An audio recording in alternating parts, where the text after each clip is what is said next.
আগামী সপ্তাহেই নির্বাচনী রোডম্যাপ ঘোষণা করবে নির্বাচন কমিশন। রোডম্যাপের খসড়া নিয়ে আলোচনা চলছে বলে জানিয়েছেন ইসি সচিব আখতার আহমেদ। বৃহস্পতিবার বিকেলে এক ব্রিফিংয়ে তিনি একথা জানান। ইসি সচিব বলেন, রোডম্যাপের সংলাপ, আইনবিধি সংস্কার সহ সব বিষয় অন্তর্ভুক্ত থাকবে। 2026 সালের ফেব্রুয়ারির প্রথমার্ধে ত্রয়োদশ সংসদ নির্বাচনের ঘোষণা আসে প্রধান উপদেষ্টার কাছ থেকে। এরপরে নির্বাচন কমিশন জানায় ডিসেম্বরের প্রথমার্ধে তফসিল ঘোষণা করা হবে। বৃহস্পতিবার বিকেলে নির্বাচন ভবনে ইসির সিনিয়র সচিব আখতার আহমেদ জানান, নির্বাচন কমিশন আগামী সপ্তাহে রোডম্যাপ ঘোষণা করবে। আমরা এটা নিয়ে আলোচনা করেছি এবং আমরা আশা করছি আগামী সপ্তাহে আপনাদেরকে আমাদের নির্বাচনের রোডম্যাপটা দিতে পারবো, সো দ্যাট আপনারা আপনাদের প্রস্তুতি এবং আমাদের প্রস্তুতি সম্পর্কে একটা ভালো ধারণা পাবেন। তিনি জানান, ভোটার তালিকা, সীমানা নির্ধারণ, দল নিবন্ধন, নির্বাচনী আইন সংস্কার, সরঞ্জাম কেনাকাটা, দল ও অংশীজনের সঙ্গে সংলাপ, প্রশিক্ষণ মুদ্রণ, আইন শৃঙ্খলা সভা, নির্বাচনী কর্মকর্তাদের নিয়ে সভাসহ তফসিলের আগে পরে প্রস্তুতির সময়ভিত্তিক তথ্য থাকবে রোডম্যাপে। রোডম্যাপের কি কি বিষয়বস্তু থাকবে, মেজর বিষয়বস্তু থাকবে, এটা রোডম্যাপেই আপনাদেরকে বলে দিব। সুদীজনের সঙ্গে সংলাপ, আপনাদের সাথে সংলাপ ইত্যাদি, যেটা আইনবিধি সংশোধনের সম্পর্কে যাবতীয় তথ্যগুলো আপনাদের ওখানে দেওয়া হবে। বর্তমান ইসি 2024 সালের নভেম্বরে যোগ দেওয়ার পর 2025 সালের ডিসেম্বরকে ধরে প্রাথমিক কর্মপরিকল্পনা সাজায়। এবার ফেব্রুয়ারিতে ভোটের সম্ভাব্য সময় নির্ধারণ হওয়ার পর কর্মপরিকল্পনা পরিমার্জন চলছে। বিষয়টি চূড়ান্ত করতে 18 আগস্টের মধ্যে বৈঠক হবে। এরপরে রোডম্যাপ পুস্তিকা আকারে প্রকাশ করতে পারে নাসির উদ্দিন কমিশন। সুলতানা জাহান মিতু, ইন্ডিপেন্ডেন্ট নিউজ, ঢাকা।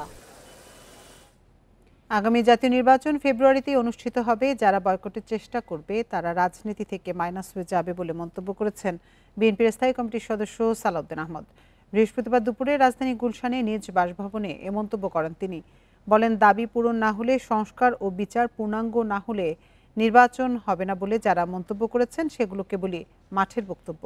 প্রধান উপদেষ্টা স্পষ্ট করে তার ভাষণে বলেছেন, যেসব সংস্কার প্রস্তাবে জাতীয় ঐক্যমত্য প্রতিষ্ঠিত হয়েছে সেগুলো পরবর্তী নির্বাচিত জাতীয় সংসদে বাস্তবায়নের সব পদক্ষেপ নেওয়া হবে।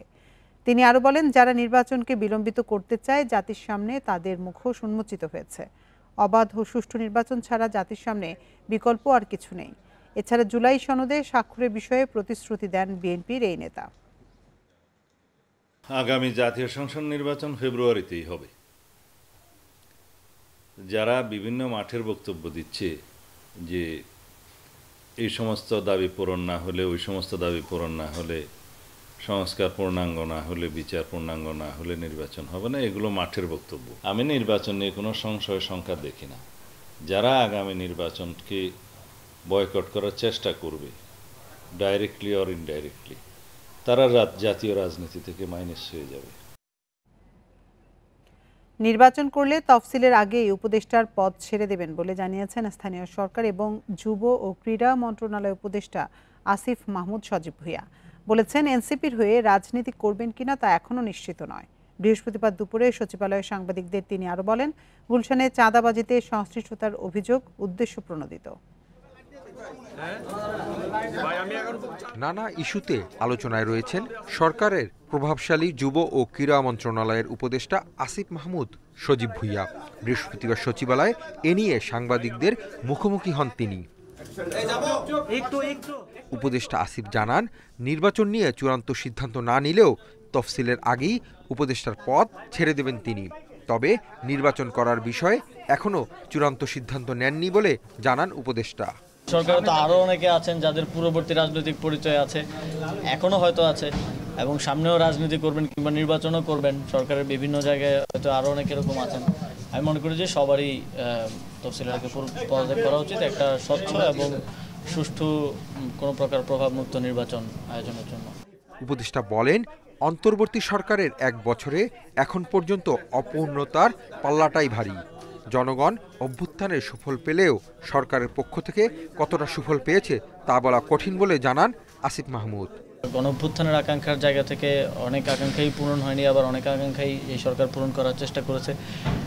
এটা আসলে জনগণ মূল্যায়নটা করলেই সবচেয়ে ভালো মূল্যায়নটা আসবে বলে আমি মনে করি। রাজধানীর গুলশানে সাবেক এমপির বাসায় চাঁদা আদায়ের ঘটনায় জানে আলম অপুর দেয়া বক্তব্য সম্পূর্ণ রাজনৈতিক উদ্দেশ্য প্রণোদিত বলে মন্তব্য তার। 2024-এর 5 আগস্টের পর তার সঙ্গে কোনো কথা হয়নি বলে জানান উপদেষ্টা। মাঝে মধ্যেই আমার রাতে যখন কাজ শেষ হয় প্রায় কখনো কখনো ভোর হয়ে যায়, আমি রাতে খাওয়া দাওয়া ওই সময় বাসায় আসলে খাওয়া দাওয়া দেওয়ার মতো কেউ থাকে না খাবার।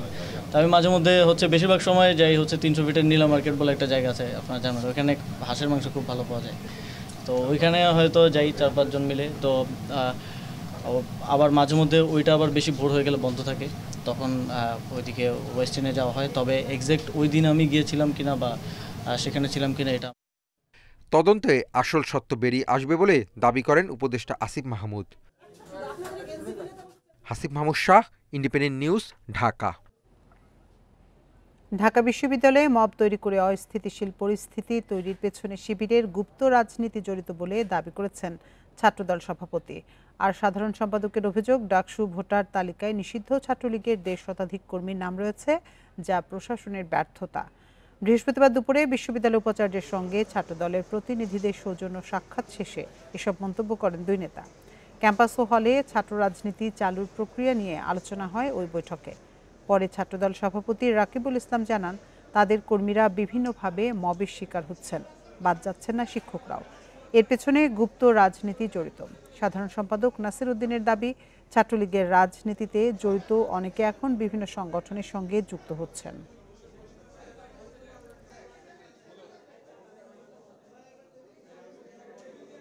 ইতিমধ্যে ঢাকা বিশ্ববিদ্যালয়ের ছাত্র সংসদ নির্বাচনের যে তালিকা প্রকাশ করা হয়েছে, ভোটার তালিকা, সেখানে আপনারা দেখেছেন, আমরা গণমাধ্যমে দেখেছি, প্রায় 150-এরও বেশি ছাত্রলীগের বিভিন্ন সন্ত্রাসীরা যারা ভোটার তালিকাতে অন্তর্ভুক্ত হয়েছে। সর্বশেষ যে বড় ধরনের প্রবলেমগুলো হচ্ছে তার পেছনে গুপ্ত রাজনীতি জড়িত। ইসলামী ছাত্র শিবির গুপ্ত রাজনীতি করে, তাদের পরিচয় গোপন করে তারা ওই সব জায়গায় দখল করে নিচ্ছে। এটি সরাসরি একটা দখলদারিত্ব কায়েমের মতো। ছাত্রলীগ যেভাবে করেছে, ছাত্র শিবির ঠিক সেভাবে দখলদারিত্ব কায়েম করছে। বাংলাদেশের স্বাধীনতা সংগ্রামের নেতা শেখ মুজিবুর রহমানের 50তম মৃত্যুবার্ষিকী আজ। 1975 সালের এই দিনে ধানমন্ডি 32 নম্বরের বাসভবনে খুন হন তিনি। সে সময় তার দল আওয়ামী লীগ নিরঙ্কুশ সংখ্যাগরিষ্ঠতা নিয়ে সরকারে ছিল। শেখ মুজিবুর রহমানের জন্ম গোপালগঞ্জের টুঙ্গিপাড়ায়। 71-এর 25শে মার্চ কালরাতে পাকিস্তান সেনাবাহিনী তাকে গ্রেপ্তার করে। বিজয়ের পর 1972 সালের 10 জানুয়ারি দেশে ফেরেন তিনি। দায়িত্ব নেন রাষ্ট্রপতির। ক্ষমতায় থাকাকালে বাকশাল প্রতিষ্ঠার জন্য সমালোচিত হন শেখ মুজিবুর রহমান। 1975 সালের 15ই আগস্ট সেনাবাহিনীর একদল কর্মকর্তা ও সৈনিকের হাতে সপরিবারে খুন হন তিনি। তবে বিদেশে থাকায় বেঁচে যান তার 2 মেয়ে শেখ হাসিনা ও শেখ রেহানা। 1996 সালে শেখ হাসিনা ক্ষমতায় আসার পর তার পিতার হত্যার বিচারের উদ্যোগ নেন। 2009 সালে ফের ক্ষমতায় এসে বিচার প্রক্রিয়া শেষ করেন। আওয়ামী লীগের সময় 15 আগস্ট জাতীয় শোক দিবস হিসেবে পালিত হলেও গণ অভ্যুত্থানে হাসিনা সরকারের পতনের পর তা বাতিল করে অন্তর্বর্তীকালীন সরকার।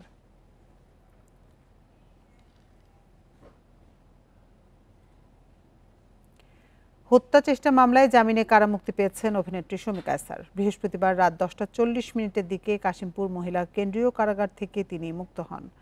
কারা সদর দপ্তরের অতিরিক্ত মহাপরিদর্শক মোহাম্মদ জাহাঙ্গীর কবির এ তথ্য জানিয়েছেন। গত বছরের 5 নভেম্বর রাতে উত্তরা বাসা থেকে আটক করা হয় শমিকা আয়সারকে। পরে তাকে জুলাই গণ অভ্যুত্থানে হত্যা চেষ্টা মামলায় গ্রেপ্তার দেখানো হয়। উত্তরা পূর্ব থানার ওই মামলায় নিম্ন আদালতে জামিন না পেয়ে হাইকোর্টে যান শমিকা আয়সার। 12ই মার্চ জামিন পান তিনি। এর মধ্যে গত 9 এপ্রিল আজমপুরের কলেজ শিক্ষার্থীকে হত্যা চেষ্টার আরেকটি মামলায় গ্রেপ্তার দেখায় আদালত। এই মামলায় সোমবার জামিন পান এই অভিনেত্রী। শমিকা আয়সার অভিনেত্রী হিসেবে পরিচিতি পাওয়ার পর আওয়ামী লীগের রাজনীতিতে যুক্ত ছিলেন।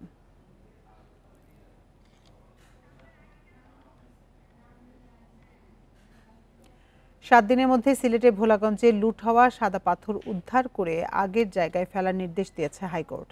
একই সাথে লুটকারীদের তালিকা আদালতে জমা দিতে জেলা প্রশাসন, বিজিবি ও র্যাবকে নির্দেশ দেওয়া হয়েছে। এক রিটের শুনানি করে বৃহস্পতিবার বিচারপতি জিনাত হক ও বিচারপতি আইনুন নাহারের বেঞ্চ এই আদেশ দেন। পর্যটকদের আকর্ষণের অন্যতম স্থান ভোলাগঞ্জের সাদা পাথর রক্ষায় শেষ পর্যন্ত হাইকোর্টকে হস্তক্ষেপ করতে হলো। সরকারি কর্তৃপক্ষের ব্যর্থতায় আদালতের দ্বারস্থ হন পরিবেশবাদী সংগঠন ও আইনজীবীরা। এক রিটের শুনানি শেষে 1 সপ্তাহের মধ্যে লুট করা পাথর ফেরানোর আদেশ দেন হাইকোর্ট। বিশেষজ্ঞ কমিটির মাধ্যমে পাথর উত্তোলনে পরিবেশের ক্ষতি নিরূপণ করতেও বলা হয়েছে। এছাড়া পাথর উত্তোলন বন্ধে প্রশাসনের নিষ্ক্রিয়তা কেন বেআইনি ঘোষণা হবে না তাও জানতে চেয়েছে হাইকোর্ট। আদেশ দিয়েছেন যে একটা বিশেষজ্ঞ কমিটি করা, যার মধ্যে বুয়েটের একজন প্রফেসর থাকবেন, যে এখানে কি পরিমাণ পরিবেশের ক্ষতি হয়েছে টাকায় নির্ধারণ করার জন্য, সেই টাকাগুলো যাতে আদায় করা যায় সেই নির্দেশনা দিয়েছেন এবং আদালতে প্রতিবেদন দাখিল করার জন্য নির্দেশ দিয়েছেন। আরেকটা নির্দেশনা দিয়েছেন এই ঘটনার সঙ্গে যারা জড়িত তাদের বিভিন্ন ছবি বিভিন্ন জায়গায় এসেছে, তাদের নাম এবং তালিকা তৈরি করে আদালতে এফিডেভিট আকারে দাখিল করতে বলেছেন। বিশেষজ্ঞরা বলছেন পাথর লুট করায় পরিবেশের যে ক্ষতি হয়েছে আবারও পাথর ফেলার মাধ্যমে তা কিছুটা পূরণ হবে, তবে প্রাকৃতিকভাবে তা পূরণ হতে অনেক সময় লাগবে। এজন্য দরকার কঠোর নজরদারি।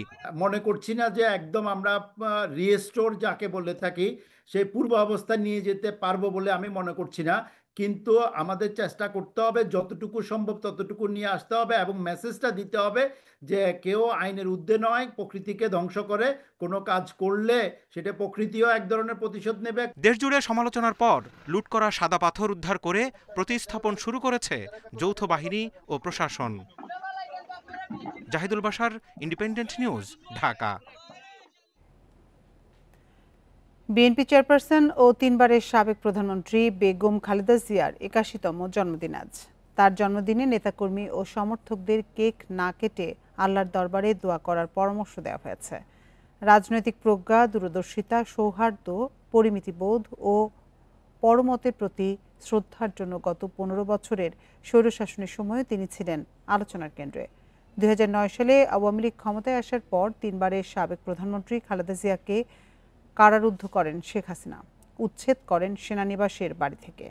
অসুস্থ খালেদা জিয়াকে আটকে রাখা হয় কারাগারে। বিচারের নামে হয়রানির পরও আপোষ করেননি খালেদা জিয়া। রাষ্ট্রপতি জিয়াউর রহমান 1981 সালে কয়েকজন বিপথগামী সেনা সদস্যের গুলিতে শহীদ হলে বিএনপির হাল ধরেন বেগম খালেদা জিয়া। 90-এর স্বৈরাচার এরশাদ বিরোধী আন্দোলনে খালেদা জিয়া হয়ে ওঠেন ঐক্যের প্রতীক। গণতন্ত্র পুনরুদ্ধারের আন্দোলনে অবিচল থেকে নেতৃত্ব দেওয়ার জন্য তাকে আপোষহীন নেত্রী হিসেবে আখ্যা দেওয়া হয়।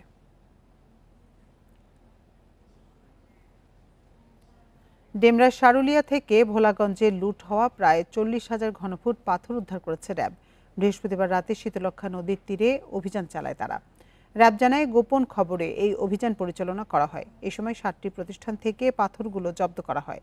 এ ঘটনায় প্রতিষ্ঠানের মালিকদের বিরুদ্ধে আইনগত ব্যবস্থা নিচ্ছে র্যাব। বাকি পাথর উদ্ধারে অভিযান অব্যাহত রাখার কথাও জানিয়েছে বাহিনীটি। সম্প্রতি ভোলাগঞ্জ থেকে প্রায় 1.5 কোটি ঘনফুট পাথর লুট করা হয়। এ নিয়ে একটি ছবি ভাইরাল হওয়ার পর দেশজুড়ে সমালোচনা শুরু হয়।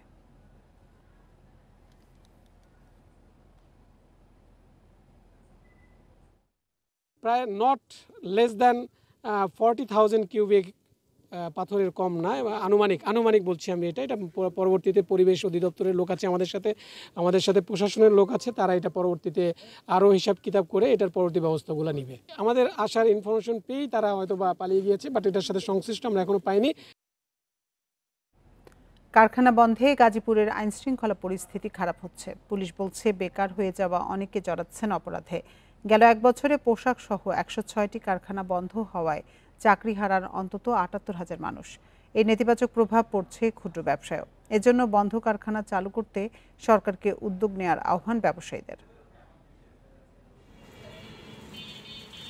গেল বছরের শেষ দিকেও শ্রমিকদের পদচারণায় মুখর ছিল এই জায়গা। গাজীপুরের কোনাবাড়িতে কেয়া গ্রুপের এই কারখানায় কাজ করতেন প্রায় 15,000 মানুষ। এখন সব বন্ধ, নেই কর্মচাঞ্চল্য। ইউক্রেন যুদ্ধের প্রভাবে 2023 সাল থেকে বিদেশি কার্যাদেশ নিয়ে সংকটে পোশাক শিল্প। এরপর রাজনৈতিক অস্থিরতার জেরে একের পর এক ইউনিট বন্ধ হয়ে যায় বলে দাবি কেয়া গ্রুপের চেয়ারম্যানের। আমার গ্যাসের প্রেসারও কম, গ্যাসের প্রেসারটা গভর্নমেন্টে বাড়াইতে হবে, এবং আর যে ইন্টারেস্ট, গ্যাসের দাম বা আদার্স যেটা আছে এটা গতানুগতিক আমার এতে কোনো সমস্যা হয়নি। এই 4টা ব্যাংকে আমি ঋণগ্রস্ত আছি 2600 কোটি টাকা, এবং তারা যদি এফসি অ্যাকাউন্টে ঢুকায় তাহলে এই 2600 কোটি টাকা আমার ঋণ থাকবে না। একই চিত্র গাজীপুরের অনেক কারখানার। গেল বছরের ৫ আগস্ট থেকে এক বছরে বন্ধ হয়েছে ভেক্সিমকোর ১৩টি সহ ১০৬টি কলকারখানা। চাকরি হারিয়েছেন অন্তত ৭৮,০০০ শ্রমিক কর্মচারী। অনেকে অপরাধে জড়াচ্ছেন বলে জানায় পুলিশ। আমি যেটা ১০ বছর যাবৎ চাকরি করছি, হঠাৎ করে গার্মেন্টসটা বন্ধ হয়ে গেছে। এখন আর কোনো জায়গায় চাকরি নেই নাই, সুবিধা পড়ে নাই, এজন্য একটু চলতে একটু কষ্ট হইতেছে অনেকটাই। কর্মসংস্থান বন্ধ হয়ে যায়, তখন সেখানে ক্রাইম বেড়ে যায়, এটি স্বাভাবিক। তো আমরা ওই ইন্ডাস্ট্রি বন্ধ হওয়াটাকে একটি হুমকি মনে করছি। মালিকরা বলছেন সমস্যা সমাধানে সঠিক নীতিমালা এবং বন্ধ কারখানা চালুর বিষয়ে সরকারের আন্তরিকতা প্রয়োজন। শ্রমিক এখানে বেকার হচ্ছে, সেটা কিন্তু আমাদের অর্থনীতির জন্য বিশাল একটা ক্ষতিকর। পরবর্তীতে সেটা একটা বিস্ফোরক হয়ে যেতে পারে। তো আমরা মনে করি সরকার মহোদয় নীতি সহায়তা দিয়ে আমাদের এই প্রতিষ্ঠানগুলোকে বাঁচাবে, দেশের অর্থনীতি বাঁচাবে এই সংকটকালীন সময়ে। গাজীপুরে তৈরি পোশাক সহ মোট কারখানা ৫,০০০, এর মধ্যে ২,৫০০-এর বেশি কারখানাই অনিবন্ধিত, যেখানে পোশাক কারখানায় আছে ১,১৫৪টি। Independent news. তিস্তার পানি কমায় লালমনিরহাট ও নীলফামারীতে বন্যা পরিস্থিতির উন্নতি হয়েছে, তবে পদ্মায় পানি বাড়লেও বিপদসীমা নিচ্ছে। লালমনিরহাটে দুর্গত এলাকা থেকে পানি নামতে শুরু করলেও এখনও পানিবন্দী ১৫,০০০ মানুষ। অনেক জায়গায় ঘরবাড়ি সড়ক ডুবে থাকায় দুর্ভোগ কমছে না বন্যার্তদের। নীলফামারীতে কৃষিজমি, রাস্তাঘাট ও শিক্ষা প্রতিষ্ঠান থেকে পানি নেমে গেছে। পানিবন্দী না থাকলেও কাদাযুক্ত ঘরবাড়িতে দুর্ভোগে দুর্গতরা। এক সপ্তাহের বৃষ্টিতে ফসলের ব্যাপক ক্ষতির শঙ্কা করছেন কৃষকরা।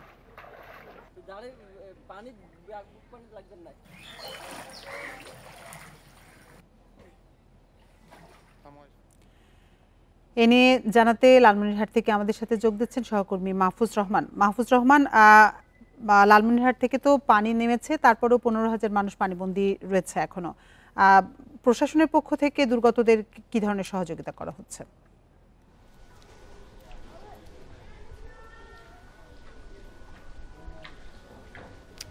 দেখুন, লালমনিরহাটে কিন্তু গত দুদিন থেকে কিন্তু ভারতের যে উজান থেকে ঢলে কিন্তু বন্যার সৃষ্টি হয়। তো বন্যা পরিস্থিতি কিন্তু ক্রমেই অবনতি হচ্ছিল। তবে আমরা কালকে যেমনটি দেখেছি যে কালকে বিপদসীমার যার ফলে কিন্তু আমি ক্যামেরার চোখে যে অঞ্চলগুলো দেখাচ্ছি সেই অঞ্চলগুলো পানিতে প্লাবিত হয়ে যায় এবং সেখানকার ফসল, ঘরবাড়ি এবং চলাচলের রাস্তা সেইগুলো কিন্তু ক্ষতিগ্রস্ত হয়েছে। তো আজকে পানি উন্নয়ন বোর্ড সূত্রে আমরা যেমনটি জেনেছি যে আজকে কিন্তু পানি কমে প্রায় ২০ সেন্টিমিটার নিচ দিয়ে প্রবাহিত হচ্ছে, যার ফলে বন্যা পরিস্থিতির উন্নতি হয়েছে এবং ঘরবাড়ি, রাস্তাঘাট এবং বিদ্যালয় যা পানির নিচে পানির মধ্যে ছিল, প্লাবিত ছিল, সেগুলো কিন্তু ধীরে ধীরে পানি নামতে শুরু করছে। তবে পানি নামা শুরু হলেও কিন্তু মানুষের মধ্যে দুর্ভোগ সৃষ্টি হয়েছে, রাস্তাঘাটের ক্ষতি হয়েছে, ফসলি জমির ক্ষতি হয়েছে, সব মিলে কিন্তু তাদের দুর্ভোগ এখন চরমে। আমরা বানভাসী মানুষের সাথে সকালবেলা এসে কথা বলেছি, তাদের সাথে কথা বলে আমরা যেমনটি জেনেছি যে তাদের পানি কমে গেলেও তাদের কিন্তু দুর্ভোগ কমেনি। তারা এখন দুর্ভোগের মধ্যে রয়েছেন এবং তারা বলছেন যে এই দুর্ভোগ কতটা কাটিয়ে উঠতে পারবেন। তো আমরা কথা বলে দেখেছি যে সাধারণ মানুষ কিন্তু এই পানির এখন বাড়ির ভিতরে যে পানিগুলো ছিল সেগুলো চলে গেছে, রাস্তাঘাট থেকে চলে গেছে।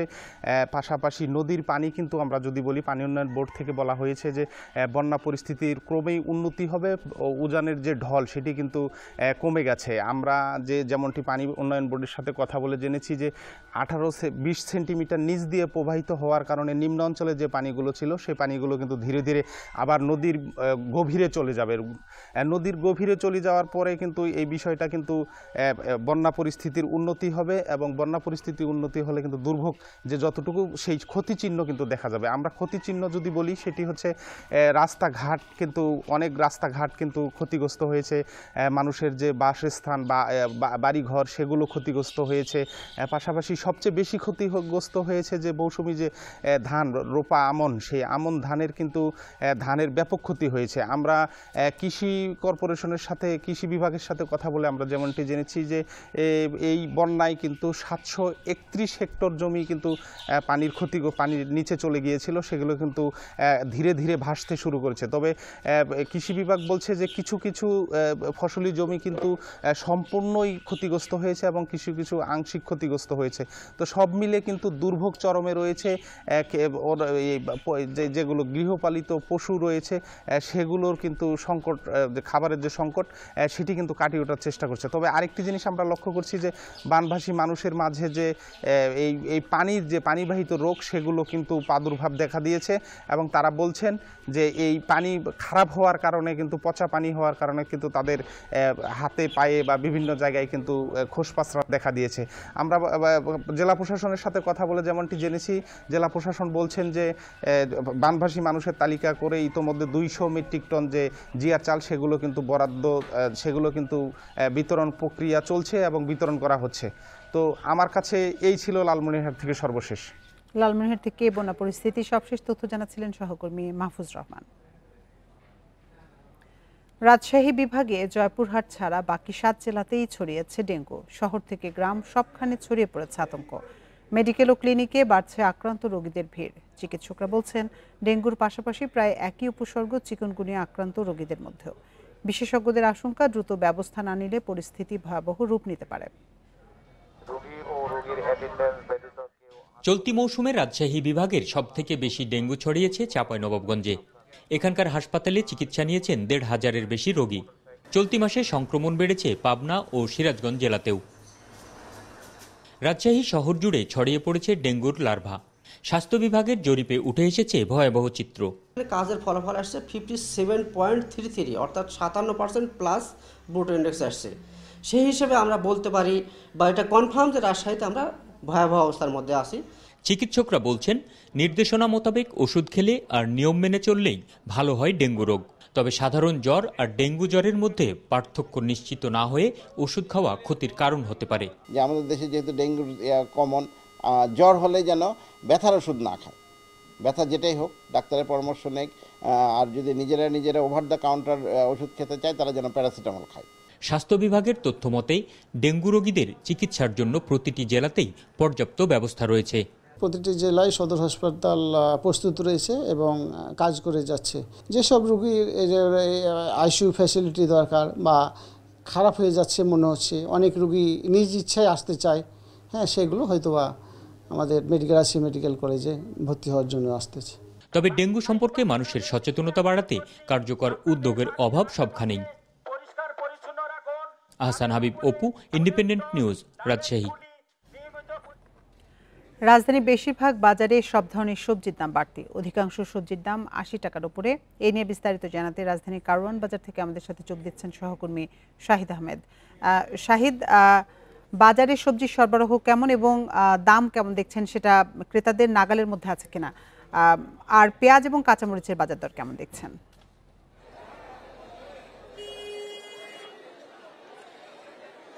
দেখুন, আপনার সাথে কথা বলার শুরুতে আমি দর্শকদের আজকে এই মুহূর্তে রাজধানী কারওয়ান বাজারের চিত্র যদি একটু দেখাই, কারণ সাপ্তাহিক ছুটির দিন শুক্রবারে অন্য দিনের তুলনায় আজকে ক্রেতা বিক্রেতা সমাগম বেশি, বিক্রিও বেশি হয় এবং বিক্রেতাদের প্রতি বাড়তি মুনাফার প্রবণতা বেশি থাকে এবং ভোক্তাদের অভিযোগও বেশি থাকে।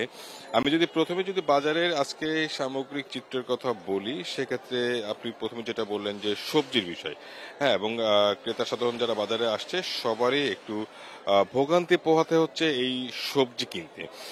বর্তমানে কিন্তু যদি বলা যায় বেশিরভাগ সবজির দামই কিন্তু চড়া। আপনি যেটা শুরুতে বলেছিলেন যে 80 টাকার আর বেশি আর কি, এবং বাজারে সবজির কিন্তু কোনো সরবরাহ সংকট নাই, কোনো ঘাটতিও নাই। প্রতিটা দোকানেই কিন্তু থরে থরে বিভিন্ন পদের সবজি সাজানো রয়েছে। যারা ক্রেতা তারা কিন্তু চাহিদা মাফিক সবজি কিনতে পারছে, যার যতটুকু প্রয়োজন, যে সবজি প্রয়োজন, কিন্তু দামটা কিন্তু বেশি দিতে হচ্ছে। আমি যদি প্রথমে বেগুনের কথা বলা হয়, সেক্ষেত্রে কিন্তু বেগুন প্রায় 100 টাকার উপরে বিক্রি হচ্ছে।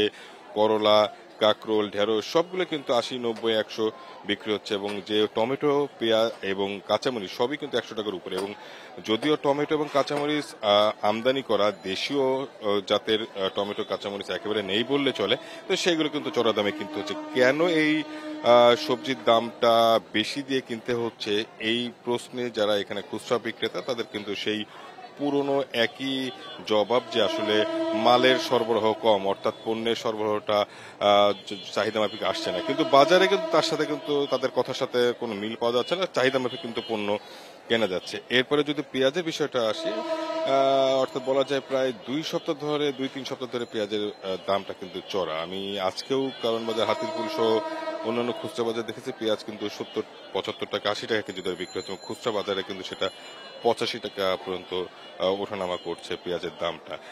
পেঁয়াজের বিষয় যদি যারা পাইকারি বিক্রেতা আড়তদার, তাদের বক্তব্য হচ্ছে এখনো পর্যন্ত পার্শ্ববর্তী দেশ সহ অন্যান্য দেশ থেকে পেঁয়াজের আমদানিটা কিন্তু বন্ধ রয়েছে। মূলত দেশে যে পেঁয়াজটা হচ্ছে সেই দেশি পেঁয়াজ দিয়েই কিন্তু এখন চাহিদা মেটানো হচ্ছে এবং যে উৎপাদন স্থল অর্থাৎ ফরিদপুর, পাবনা সহ মানিকগঞ্জ যেসব জায়গায় পেঁয়াজের আবাদটা বেশি হয় সেখান থেকে কৃষকরা, কারণ গত বছর কিন্তু এই সময় পেঁয়াজের দামটা অনেক বেশি বেড়ে গিয়েছিল, কৃষকরা ভালো মুনাফা করেছিল, তারা বাড়তি মুনাফার জন্য অনেক ধীর গতিতে এই পেঁয়াজের সরবরাহটা করছে। সেটার জন্য আসলে যে চাহিদা যোগানের যে একটি অসামঞ্জস্য, সেটার জন্য পেঁয়াজের দাম বাড়ছে এমনটা দাবি এখানে যারা পাইকারি বিক্রেতা। এর পাশাপাশি যদি ডিমের বিষয়টা আপনাকে বলা হয়, সেক্ষেত্রে যে গরিবের বা সহজলভ্য আমিষ হিসেবে যেটা পরিচিত আমরা বলি যে ডিম বা ব্রয়লার মুরগি, সেখানেও কিন্তু খুব একটা স্বস্তি নয়। বিশেষ করে ডিমের বাজারে প্রায় 140 টাকা ফার্মের যে লাল মুরগির ডিম সেগুলো বিক্রি হচ্ছে। এর পাশাপাশি যারা ডিমের দামটাও কিন্তু তারা সে সরবরাহ কমের অজুহাতের কথা বলছে। পাশাপাশি যদি সবশেষ যদি বলা হয় যে ভোজ্য তেলের বিষয়, গত মঙ্গলবার কিন্তু 15 টাকা কমানো হয়েছিল পাম তেলের দাম, কিন্তু সয়াবিন তেলের দামটা যেটা সবচেয়ে বেশি ব্যবহৃত হয় বাসা বাড়িতে সেটা কিন্তু কমানো হয়নি। ফলে পাম তেলের দাম কমানো সুফল কিন্তু পাচ্ছে না ভোক্তারা। মূলত এই ছিল রাজধানী বাজার পরিস্থিতি থেকে সবশেষ। বাজার পরিস্থিতি নিয়ে সবশেষ তথ্য জানাচ্ছিলেন সহকর্মী শাহিদ আহমেদ। বাজারে ভোজ্য তেলের দাম নিয়ে অস্থিরতা কমেনি। পাম অয়েলের দাম কমলেও নাগালের বাইরেই সয়াবিন তেলের দাম, তাই পাম অয়েলের দাম কমানোর সুফল পাচ্ছে না ভোক্তারা। আমদানিকারকদের দাবি, বিশ্ববাজারে দাম বেশি থাকায় দেশে সয়াবিন তেলের দাম কমছে না। বাজারে অনেকদিন ধরে চড়া ভোজ্য তেলের দাম। বিশ্ববাজারে দাম কমায় মঙ্গলবার পাম অয়েলের দাম লিটারে 19 টাকা কমিয়ে 150 টাকা নির্ধারণ করে সরকার। পাম অয়েলের বড় অংশই ব্যবহার হয় হোটেল রেস্তোরাঁয়। তবে তেলের দাম কমলেও কমেনি হোটেলে খাবারের দাম। পাম অয়েলের দাম কমানোর প্রভাব পড়েনি সয়াবিন তেলের দামে। 15 এপ্রিল বোতলজাত সয়াবিন 189 টাকা আর খোলা সয়াবিনের দাম 169 টাকা লিটার নির্ধারণ করে ব্যবসায়ীরা। এরপর কয়েক দফা বৈঠকেও দাম কমাতে পারেনি মন্ত্রণালয়। টিসিবির হিসাবে এক বছরে সয়াবিন তেলের দাম বেড়েছে প্রায় 13%। বোতল যদি বলছেন ওইটার দাম বাড়ে না, ওটা এখনো ঠিক আছে, ওটার দাম বাড়ে না। হ্যাঁ, আয়ের চেয়ে ব্যয় বেশি হয়ে গেছে, এখন তেলের দামটাও কমানোর দরকার। যদি তেলের দামটা কমে তাহলে সাধারণ মানুষের আয়ত্তের ভিতরে পড়বে আর কি। আমদানিকারকদের দাবি, বিশ্ববাজারে অপরিশোধিত সয়াবিন তেলের দাম টন প্রতি $1200। আপাতত দেশে সয়াবিনের দাম কমার সম্ভাবনা নেই। বাজারের সাথে দেশের বাজারের মূল্য সামঞ্জস্য রেখে করা হয় কি, যে আসলে আন্তর্জাতিক বাজার বলতে আজকের আন্তর্জাতিক বাজার বিবেচনা করা হচ্ছে না। আজকে বাজারে যে মালটা আসছে সেটা কি দামে কিনা ছিল সেইটার হিসাব করে আমরা কষ্ট করি। আজকে বেড়ে গেছে, আজকে বাজারে সমন্বয় হচ্ছে, বিষয় এরকম না। অস্থির নিত্যপণ্যের বাজারে ভোক্তাদের স্বস্তি দিতে কার্যকর পদক্ষেপের তাগিদ ক্যাবের। সয়াবিনের নামে পাম অয়েল খাওয়ানো হচ্ছে কিনা, অথবা এই যে পাম অয়েলের দিয়ে যে সমস্ত পণ্যগুলো উৎপাদন করা হয়, হোটেল, রেস্তোরাঁ, বেকারি আইটেম, সেই জায়গাগুলিতে দাম কমানো হচ্ছে কিনা, দামে কোনো ইতিবাচক পরিবর্তন আসতেছে কিনা, এই বিষয়গুলো খতিয়ে দেখা দরকার। সয়াবিন ও পাম মিলিয়ে বছরে ভোজ্য তেলের চাহিদা 20 লাখ টনের বেশি, যার বেশিরভাগই আমদানি করে হাতে গোনা মাত্র 5 থেকে 6টি কোম্পানি। মূলত তারাই নিয়ন্ত্রণ করে তেলের বাজার। Shahid Ahmed, independent News, Dhaka. গত এক সপ্তাহ ধরে পেঁয়াজের দাম বেড়েই চলছে। পেঁয়াজের বাজার দর নিয়ে জানাতে চট্টগ্রাম এবং রাজশাহী থেকে যোগ দিচ্ছেন আমাদের সহকর্মীরা। শুরুতে যাচ্ছি চট্টগ্রামে, সেখানে আছেন সহকর্মী আহসান রিটন। রিটন, চট্টগ্রামের বাজারে পেঁয়াজের সরবরাহ কেমন এবং দাম নিয়ে ক্রেতা বিক্রেতারা কি বলছেন?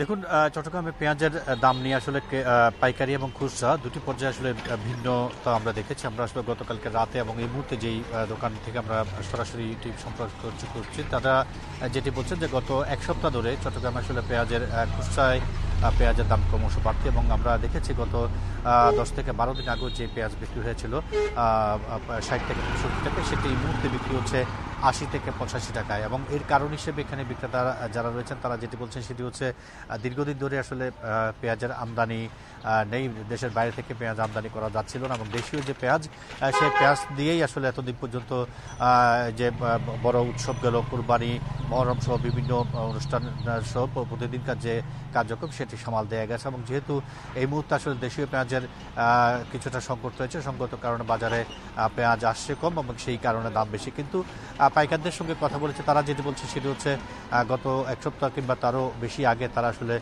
মানভেদে 80 টাকা পর্যন্ত পেঁয়াজ বিক্রি করেছিলেন, কিন্তু গত এক সপ্তাহ ধরে সেটি কমে এখন তারা 60 থেকে 70 টাকা পর্যন্ত বিক্রি করছে, অর্থাৎ কেজিতে 10 টাকা পর্যন্ত বরঞ্চ কমেছে। অর্থাৎ পাইকার এবং খুচরায় কিছুটা অসামঞ্জস্যতা রয়েছে। এক্ষেত্রে আসলে পাইকাররা যেটি বলছে সেটি হচ্ছে পাইকার থেকে আসলে খুচরা বিক্রেতারা কম দামে কিনলেও তারা তাদের ইচ্ছা মতো একটি দাম নির্ধারণ করে সেই অনুযায়ী বিক্রি করতে, এবং সে কারণে মনে হচ্ছে যে পেঁয়াজের দাম অস্বাভাবিক রকমের বাড়তি। আমরা এটি নিয়ে উভয় পক্ষের সাথে কথা বলছে, তারা যেটি বলছে সেটি হচ্ছে দেশের বাইরে থেকে পেঁয়াজ আমদানি যেহেতু বন্ধ ছিল সেই কারণে দাম কিছুটা বেড়েছে। এখন ধারণা করা হচ্ছে কিছুদিনের মধ্যেই পেঁয়াজ আমদানির যে ঘোষণা সেটি হবে, এবং সেটি যদি হয় তাহলে পেঁয়াজের যে অস্বাভাবিক দাম সেটি ক্রমশ কমতে থাকবে। তো সব কিছু মিলিয়ে বলা যায় যে আসলে পেঁয়াজ নিয়ে পাইকার এবং খুচরা পর্যায়ে যে এক ধরনের দ্বন্দ্ব রয়েছে সেটি হয়তো বিদেশ থেকে পেঁয়াজ আমদানি করা হলে সেই দ্বন্দ্বটি থামবে এবং যারা ক্রেতা রয়েছেন তাদের মধ্যেও স্বস্তি ফিরে আসবে। এই হচ্ছে চট্টগ্রাম থেকে আমার কাছে পেঁয়াজের বিষয়ে এখন পর্যন্ত সর্বশেষ। পেঁয়াজের বাজার দর নিয়ে আমাদের সহকর্মী আহসান ডিটন। এবার আমরা যেতে যাচ্ছি রাজশাহীতে, সেখানে আছেন আমাদের সহকর্মী মোস্তাফিজুর রহমান। মুস্তাফিজ, আমরা চট্টগ্রামের পেঁয়াজের বাজার পরিস্থিতি সম্পর্কে জানছিলাম আমাদের সহকর্মীর কাছ থেকে। রাজশাহীর পরিস্থিতি কেমন, সেখানকার বাজারে পেঁয়াজের সরবরাহ কেমন?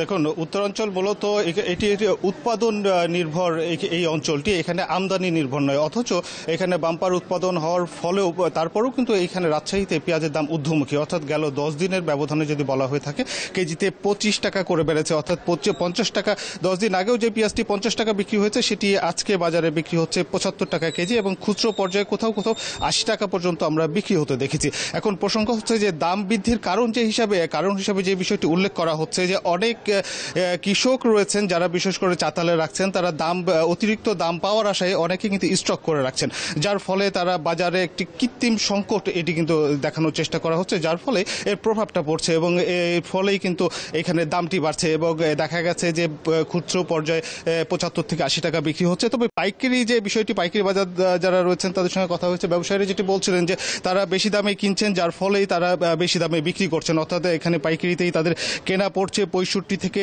68 টাকা কেজি, যার ফলে তারা সেই দামে বিক্রি করছেন এবং এর প্রভাবটি পড়ছে খুচরো পর্যায়ে, এবং সর্বশেষ ভোগান্তি শিকার হচ্ছেন যারা সাধারণ গ্রাহক রয়েছেন তারা। এবং এছাড়াও যারা এলসির যে বিষয়টি আসছে, এলসির এখানে ব্যবসায়ীরা বলছিলেন যে এলসিকৃত যে পেঁয়াজটি সেটিও ঠিক পোর্ট এলাকাতে সেখানেই পড়ছে প্রায় 68 টাকা কেজি, যার ফলে এখানে ব্যবসায়ীরা যে বিষয়টি বলছেন যে আমদানি নির্ভরতা যে বিষয়টি আসছে, যে অর্থাৎ ভারতীয় বা আমদানিকৃত পেঁয়াজ বাজারে আসলেই পেঁয়াজের দামটি নেমে যাবে, ঠিক এমনটি নয়, কারণ সেখানেই দামটি বেশি পড়ছে, যার ফলে তারা বলছিলেন যে এখানে পেঁয়াজের দামটি বৃদ্ধির অন্যতম কারণ হচ্ছে যে প্রত্যেকটি ব্যবসায়ী যারা রয়েছেন, কৃষক পর্যায় থেকে শুরু করে যারা ব্যবসায়ী রয়েছেন, তারা কিন্তু পেঁয়াজটি ধরে রাখছেন, সেটি চাতালে হোক অথবা যে এখানে যে সংরক্ষণাগারগুলো রয়েছে সেগুলোতে প্রত্যেকটিতে পেঁয়াজগুলো ধরে রাখা হচ্ছে, দামটি বৃদ্ধি করা হচ্ছে এবং একটি কৃত্রিম সংকট বাজারে দেখানো হচ্ছে। যদিও প্রত্যেকটি মোকাম থেকে শুরু করে এখানে আড়তদারে প্রত্যেকটিতেই কিন্তু পেঁয়াজের সরবরাহ পর্যাপ্ত রয়েছে। এখানে পেঁয়াজের সরবরাহ যখন পর্যাপ্ত রয়েছে, দাম বৃদ্ধি প্রসঙ্গটি এখানে একটি কৃত্রিম সংকট হিসাবেই কিন্তু এখানে যারা রয়েছেন ব্যবসায়ী থেকে শুরু করে সাধারণ ক্রেতা যারা খুচরো পর্যায়ে ব্যবসায়ী তারা কিন্তু উল্লেখ করছেন। সেই সাথে এখানে সরকারি যে সংস্থাগুলো রয়েছে তাদের এখানে মনিটরিং এর বিষয়টি, নজরদারি বিষয়টিও কিন্তু এখানে জোরদার করার প্রসঙ্গটি আসছে। তাহলে হয়তো পেঁয়াজের দাম যে অস্বাভাবিকভাবে বৃদ্ধি পাচ্ছে সেটি হয়তো কমিয়ে রাখা বা এটির যে গতি রোধ করা সেটি সম্ভব হবে। এ ছিল রাজশাহী থেকে সর্বশেষ। চট্টগ্রাম এবং রাজশাহী থেকে পেঁয়াজের বাজার দর নিয়ে জানাচ্ছিলেন আমাদের সহকর্মীরা।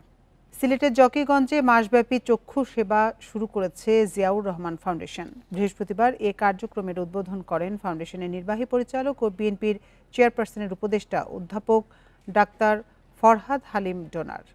আয়োজকরা জানান, ফাহিম আল চৌধুরী ট্রাস্টের সহযোগিতায় আলোকিত দৃষ্টি প্রতিপাদ্যকে সামনে রেখে এ কার্যক্রম চলছে গত ২৬ বছর ধরে। দেশের যেখানে দুর্ভোগ সমস্যা সেখানেই জিয়াউর রহমান ফাউন্ডেশন এগিয়ে যায় বলেও জানান আয়োজকরা। বিনামূল্যে এই চক্ষু সেবা আগামী ১৮ সেপ্টেম্বর পর্যন্ত চলবে। প্রথম ধাপে সেবা প্রদানের পর পরবর্তীতে আবার একই সময়ের মধ্যে রোগীদের ফলো আপ গ্রহণ করা হবে। আর এই ছিল এখনকার বিরতিহীন সংবাদ। ইন্ডিপেন্ডেন্ট টেলিভিশনের সব খবরে বিস্তারিত জানতে চোখ রাখুন ফেসবুক, ইউটিউব এবং এক্সে। এতক্ষণ সাথে থাকার জন্য ধন্যবাদ সবাইকে।